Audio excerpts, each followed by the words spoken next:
Class వీకర్లు ఎవరైతే త్యాగం చేశారో వాళ్ళకు కూడా డిస్కస్ చేసుకుని చెప్పండి ఒకసారి. సంజనా గారు ఏమన్నారు, నేను పోతాను సార్, గేట్ ఓపెన్ ఉన్నాయి, నేను పోతాను అన్నారు. పోయేటప్పుడు అమ్మని ఎందుకు ఇంకా లోపల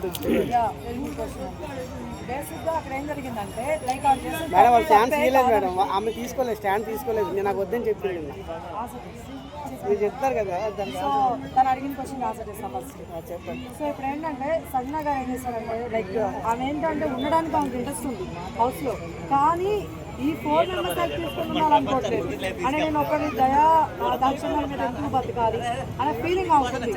అర్థమవుతుంది, అది సెల్ఫ్ రెస్పెక్ట్ అనుకోవాలా లేకపోతే ఈగో అనుకోవాలా మనకు తెలియదు. ఇలా అనుకునే పర్సన్ అయినప్పుడు మన స్టార్టింగ్ నుంచి కూడా ఒకసారి హెయిర్ కానీ ఇచ్చేస్తారు, అప్పుడే చెప్పేసి ఉండొచ్చు కదా, వద్దు నా కోసం ఎవరు త్యాగం చేయొద్దు, నేను ఇట్లా ఉండాలనుకోవట్లేదు, మీరు త్యాగం చేస్తే రేపటి రోజున మీ వల్ల నేను ఉండాలనుకుంటాను తప్ప నాకే నేను ఉన్నాను అనుకోనని చెప్పచ్చు కదా. బట్ అలా చెప్పలేరు అనమాట. అర్థమవుతుందా? ఇప్పుడు అప్పుడు మాత్రం తీసుకునే హెల్ప్. నాకు ఇక్కడ దరిద్రం ఏంటంటే ఒక పాయింట్ నాకు నచ్చింది సంజనా గారిలో, రీతు హెయిర్ ఇచ్చింది, అది ఓకే ఫైన్, జరిగింది హెల్ప్.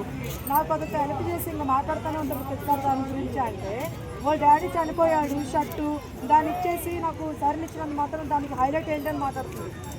అరే ఒక మనిషి చనిపోయాడు అబ్బా, అమ్మాయికి ఎంత బాధ ఉంటుందో, ఫాదర్ లేరు, షర్ట్ దానికి చాలా ఎమోషనల్. అయినా కూడా శారీస్ గురించి వాళ్ళు అడిగినప్పుడు పర్లేదు, ఈ రోజు నేను తీసుకున్నాను, ఫీల్ అయ్యాను, మా డాడీ షర్ట్ అయిపోయింది, పర్లేదు ఆమెకి ఇచ్చేయండి, పాప ఆమె చాలా కష్టపడుతుందని రీతి సాక్రిఫైస్ చేసింది కదా, అది కరెక్టే కదా తను చేసింది. మరి అది చేసినప్పుడు దానికి అంత మాత్రం కృతజ్ఞత లేదబ్బా సంజనా గారికి. ఇదంతా పక్కన పెట్టేద్దాం. సో ఈమె దానివల్ల ఏంటి, నేను ఉన్నాను, నేను వెళ్ళిపోతాను, నాకు వాళ్ళందరూ ఒపీనియన్ అయితే నాకు అవసరం లేదు, నేను ఉండాల్సిన అవసరం లేదంటే. మరి నాగార్జున గారు ఏంటి, నాగార్జున గారు ఫీల్ ఏంటంటే ఆల్రెడీ ఆమె ఒక తప్పని బయట జరిగింది, నిన్ననే జరిగింది ఆ విషయంలో, దాన్ని పోగొట్టుకోవడానికి బిగ్ బాస్ ఛాన్స్ ఇచ్చారు. అర్థమవుతుంది, ఆమె కూడా అందుకే వచ్చింది. సో మళ్ళీ అగైన్ ఇక్కడ కూడా ఒక మిస్టేక్ చేసుకొని ఇప్పుడు ఆమె బయటికి వెళ్తే దీని మీద తప్పు ఉండిపోద్ది కదా ఆమెది.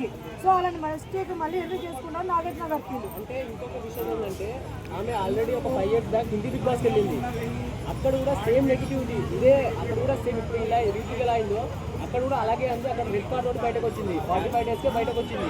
మరి అక్కడ కూడా సేమ్ రీజన్ చెప్పింది, మళ్ళీ ఇక్కడ కూడా సేమ్ రీజన్ చెప్పింది. కాబట్టి ఆమె మెంటల్ అంటారా లేకపోతే కరెక్ట్ అంటారా? బేసిక్గా ఆమె ఏమవుతుందంటే లైక్ ఇప్పుడు మీరు బాగా అబ్జర్వ్ చేస్తే ఒకసారి ఆమె నామినేషన్స్ లైక్ ఎలిమినేషన్స్ ఆ విధిలో ఉంటే మన నామినేషన్ విధిలో ఓవర్గా మాట్లాడుతుంది, ఓవర్ గొడవలు వేసుకుంటుంది, ఓవర్ కామెడీ చేసేస్తుంది, ఓవర్గా యాక్ట్ చేసేస్తుంది అందరితో.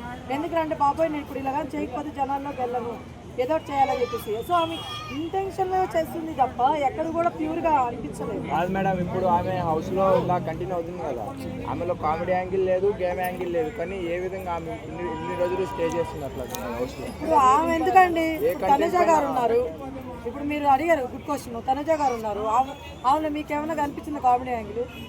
తనుజ గారు అంటే ఆమె కామెడీ కనిపించింది, మామూలుగా అడుగుతున్నా, కనిపించలేదు, నాకు కనిపించలేదు. నీకు ఓకే ఫైన్, పర్లేదు, నీ ఒపీనియన్ నా ఒపీనియన్ ఉండొచ్చు, నాకు కామెడీ కనపడలేదు. కొన్ని గేమ్ అనుకున్నాము, సపోర్ట్తో వచ్చింది. మొన్న ఒక్కతే ఆడింది, ఎప్పుడు మన ప్రేరణ వచ్చింది చూడు, ఆ రోజు నాకు నిజంగా యాడ్సప్ అని చెప్పాలనిపించింది, ఎందుకంటే సూపర్ ఆడింది. నాకు నిజంగా చాలా టఫ్గా ఆడిన పర్సన్ అమ్మాయి, మన ఎవరు డిమోన్ పవన్తో ఆడారు, అది ఎమ్మెల్యే గారు ఆడారు. వీళ్ళు చాలా బాగా అనిపించారు, టఫ్ ఫైట్ లాగా. నాకు మిగతా వాళ్ళంత అనిపించలేదు. సో అట్లా ఒక దగ్గర ఆడింది అమ్మాయి. సో ఇప్పుడు అమ్మాయి కూడా ఎక్కువ గేమే ఆడింది అట్లా అనుకుంటే, అక్కడ ఒకటే ఆడింది. అండ్ నెక్స్ట్ వన్ పోనీ ఎంటర్టైన్మెంట్ ఏం చేసింది, ఎవరికైనా ఏం చేసింది,